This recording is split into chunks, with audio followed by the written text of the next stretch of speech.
Welcome to Pimpy's Investment Chat, where we keep investment talk simple. And here's your host, Pimpy. What is going on out there, peeps? All right, still trying to get this government settled down with some great news about our boy there, Al-Kadhimi.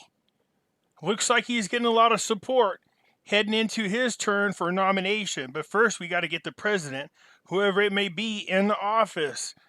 Plus, it looks like, Iraq's doing a great job at building up something that's going to help them build a stronger dinar.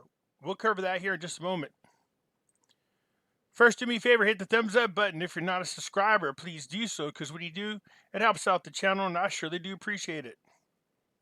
If you're thinking about buying gold and silver, and you should, check out our friends over at Money Metals Exchange. The link is down below in the description. If you're a first-time buyer and you spend more than $100, use promo code Pimpy, P-I-M-P-Y, and get a free half ounce of silver. All right, this is news from the other day. The growth of hard currency reserves in Iraq to more than $64 billion. That little booger needs to continue to grow, that's for sure. The more that grows, the stronger the currency, because this is part of what gives the dinar its value. The Central Bank of Iraq revealed today, this past Monday, a growth in the country's hard currency reserves to reach more than $64 billion. A deputy governor of the bank, Samran, told the news Iraq's reserve of hard currency, which includes cash currency of the dollar, the euro, sterling, and other foreign currencies, in addition to the gold reserves, amounts to more than $64 billion. That's what you want to see. I think they should add probably just a little bit more gold, in my opinion. And when they do, I hope they go check out our friends over there at Money Metals Exchange. There's a continuing growth in these reserves of hard currency. The volume of Iraq's gold reserves is 96 tons, explaining that Iraq began with the rise of sequence globally, reaching the 38th rank globally by owning the largest gold reserves in the world. I don't think they own the largest gold. I think what this article is trying to say is, out of all the rankings to the largest gold reserves, Iraq is in 38th place, is what I think that article is trying to say.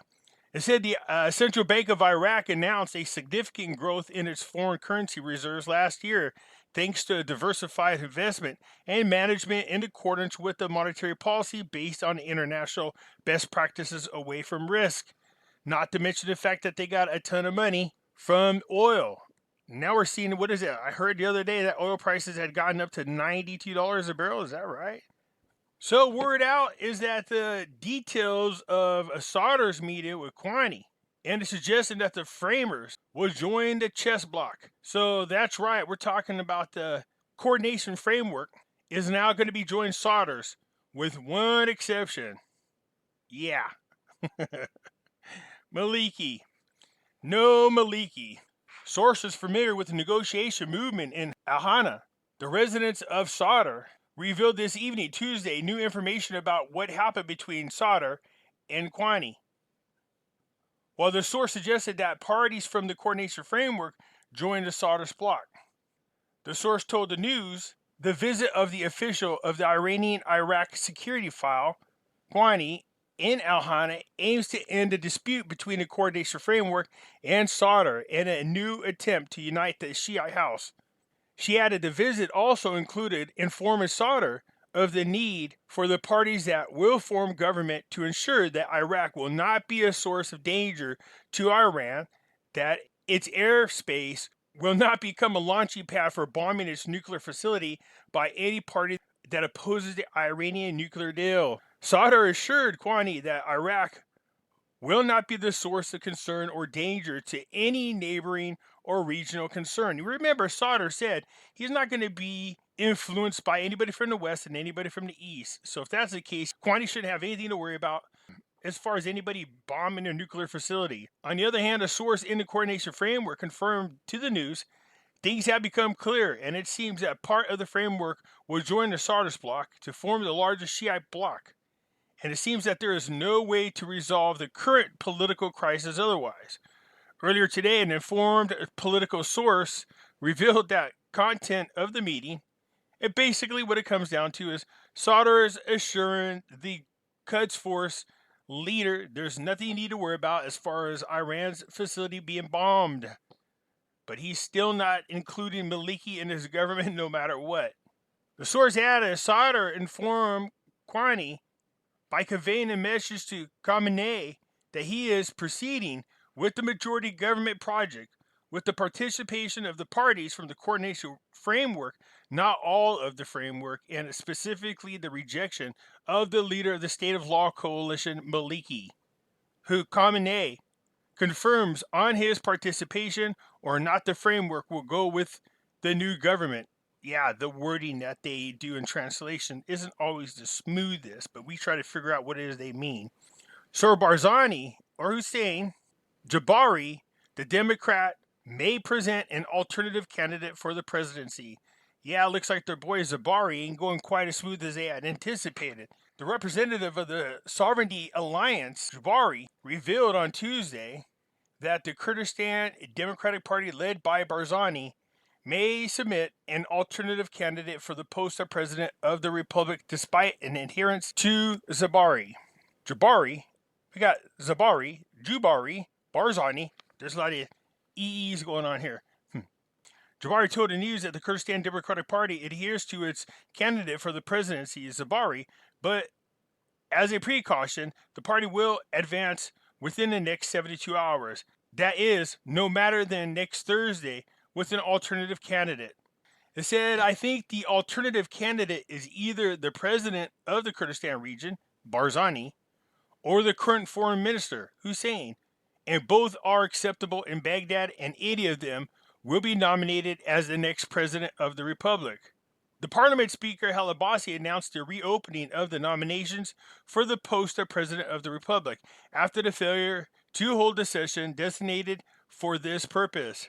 That's because you had most of the blocs were boycotting the session that was scheduled to be held last Monday when they were supposed to elect a new president there and then.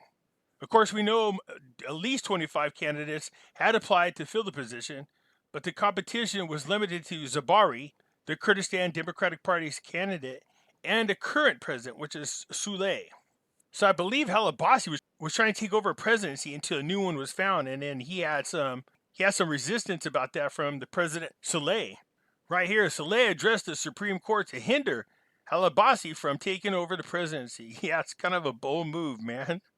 The outgoing president of Iraq, Souleh, posted a correspondence to the Supreme Federal Court on the power void created by the parliament's failure to elect the president of the republic. A source told the news that Souleh's move came to counter Parliament Speaker Halabasi's maneuver to take over the president's duties under the pretext of power vacuum by the end of Souleh's term. Souleh posted the correspondence to preclude Halabasi attempt to temporarily take over the duties of the presidency in addition to his duties as the parliament speaker. That's a no-can-do, man. You can't be the president of both. This is what we're looking for. Halabasi and Conjer Alliance announces support for Al-Kadhimi to attain a second term. Looks like our boy is in there.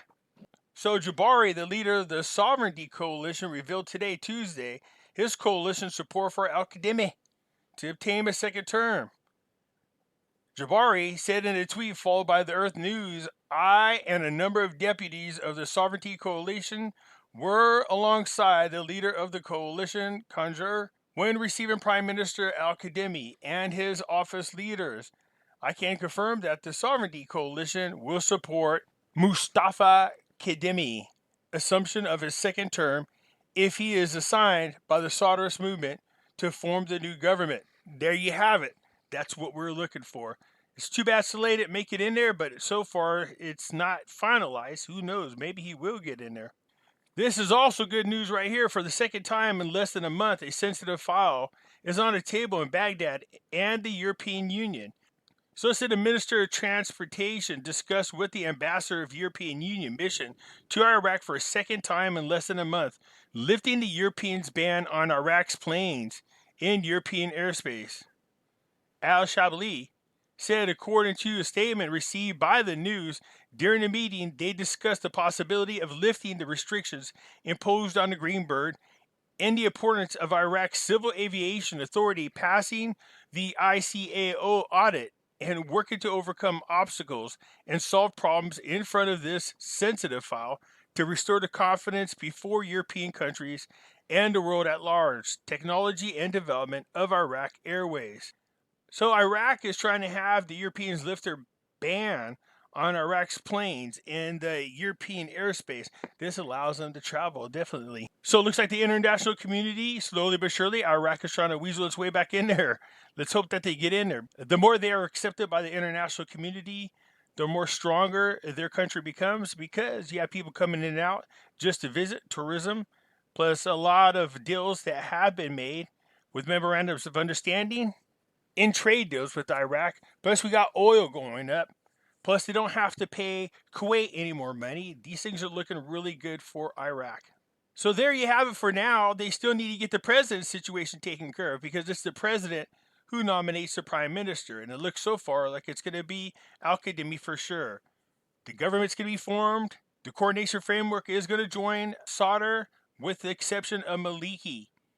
Not surprising at all. So far, Iraq's still trying to move forward, and slowly but surely they are getting there. That's it for now. Hit the thumbs up button. If you're not a subscriber, please do so, because when you do, it helps out the channel, and I surely do appreciate it. And I'll catch you later. I'm out.